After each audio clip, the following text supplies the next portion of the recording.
Imagine waking up on July 4, 2026, and realizing something strange. America is celebrating 250 years of independence, but the biggest battle many Americans are fighting today isn't against another country. It's against their own money.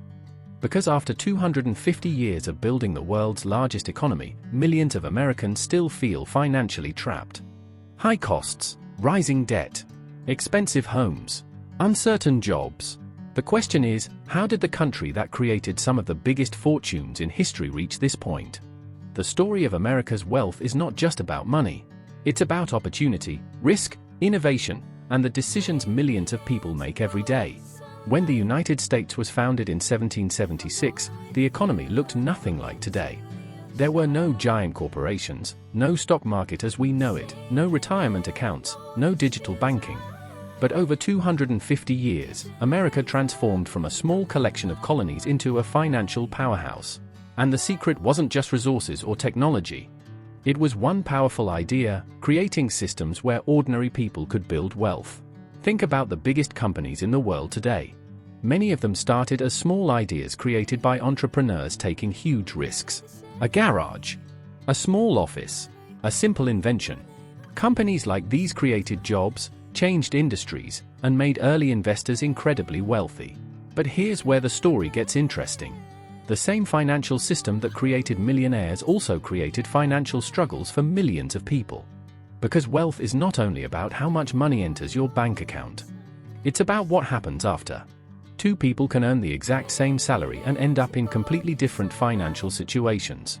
One person spends everything, takes on expensive debt, and stays dependent on every paycheck.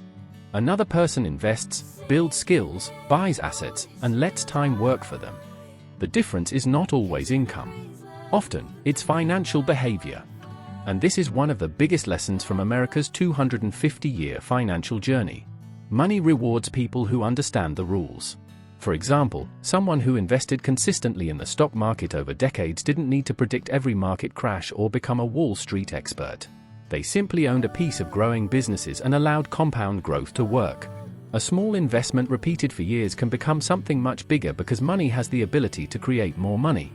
But there is another side of the story. America's economy has gone through wars, recessions, inflation, and financial crises. Every generation faced its own challenge. The Great Depression destroyed fortunes. The 2008 financial crisis changed how millions viewed banks and housing. Recent inflation showed Americans how quickly purchasing power can disappear. And every time, one lesson remained the same. People who adapted survived. People who understood money had more options.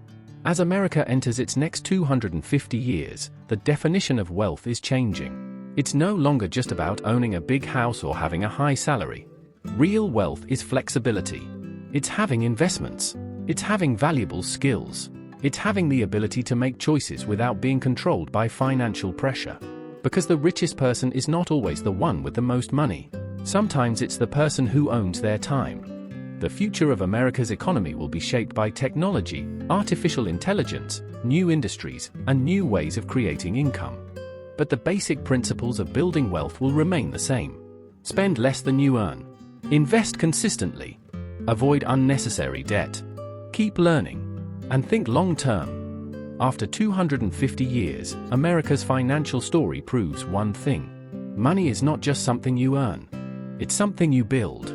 The people who create wealth are usually not the ones chasing quick wins. They are the ones who understand the game, make smart decisions, and give their money enough time to grow. Because the next 250 years of America's financial future won't only be written by billionaires and corporations. It will also be written by ordinary people who learn how money really works.